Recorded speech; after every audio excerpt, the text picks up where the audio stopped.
What's up mga quiz, mga aunties? Welcome back sa aking channel. This is Quiz Alan at ngayong araw papanoorin natin yung trailer mula sa GMA at ng Sparkle, yung talent center or talent management ng GMA network. So, meron silang ipapakilalang parang introduction ng mga young stars, female young star ng GMA or should I say ng Sparkle, na tinawag nilang Sparkle 10. So, hindi ko na ito patatagalin pa, papanoorin natin yung trailer and bibigyan natin yung opinion ko on the said trailer. So, with no further ado, let's watch this and let's go!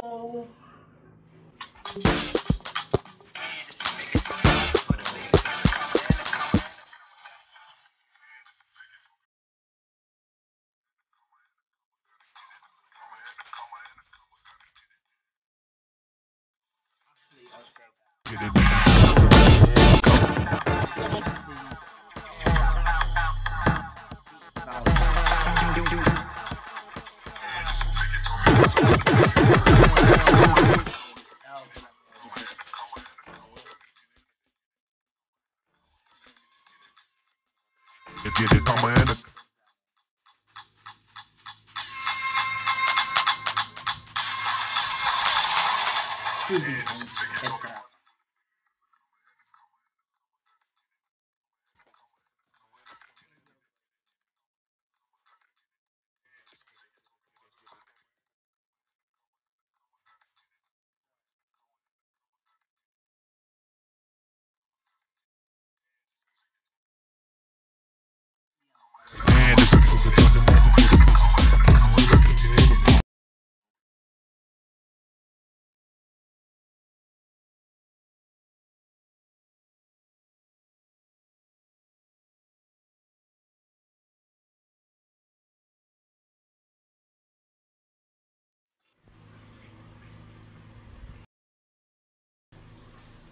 Okay, tuyo ko na panood natin yung trailer mula sa Sparkle Management, saka Sparkle Artist Center at ng GMA Network. At ito yung pagpapakilala nila to sa hindi ko masasabing bago kasi lumalabas na sila sa series, pero parang reintroduction ng mga young female actress ng GMA at ng Sparkle, which is tinawag na nilang Sparkle 10.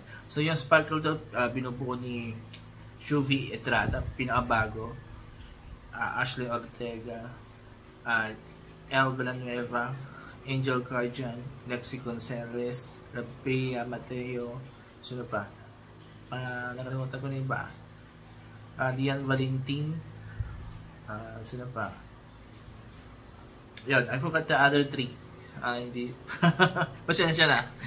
Hindi ganun katalas yung memory ako. So, I forgot the other three. Pero yun, so, karamihan sa kanila mga lumabas na mga series, and some has started or has already a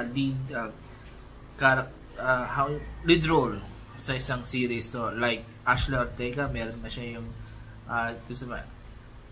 Heart on Ice, diba? Sino pa?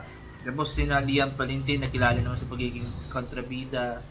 Then si Lexi sa Angel Guardian, nakilala naman sa Running Man PH, and sino pa, and many more. Si Rabea, yun, na nag-host ng TikTok Clock.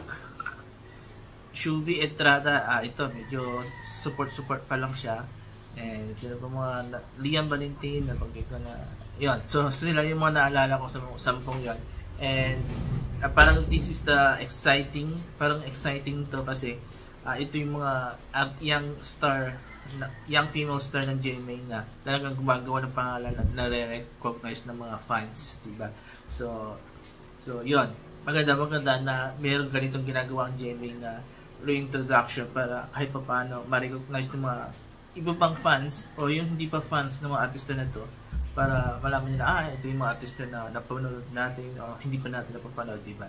And I'm happy na yung ginagawa ni Mr. M or ni Johnny Manando sa Star Circle dati, ginagawa niya rito. So, he has already done in the past yung mga introduction ng mga artista ng GMA. So now, this is the latest na introduction niya ng mga artista ng GMA. And hopefully, this will help tayang female star na magkaroon ng recognition sa mga fans and also sa mga hindi ba fans. So, yun. So, good luck dito sa 10 young stars, or should I say, yeah, young star pa rin mas sila. Napaisip ako, no? So, lahat naman ay young star pa naman sila. So, yun. So, good luck and congrats na rin. And hopefully, in the future, magkaroon pa sila ng better projects, more opportunities, lalo ba't iba magawa sila ng mga pangalan nila. So, there you go. So, kung nagustuhan yung reaction, yung trailer, mag-comment kayo dito sa baba. At kung nagustuhan nyo naman yung reaction ko, mag-comment kayo dito sa baba. And I will read all your comments and I will try to react on your comments. So, maraming salamat. Have a nice day and bye-bye.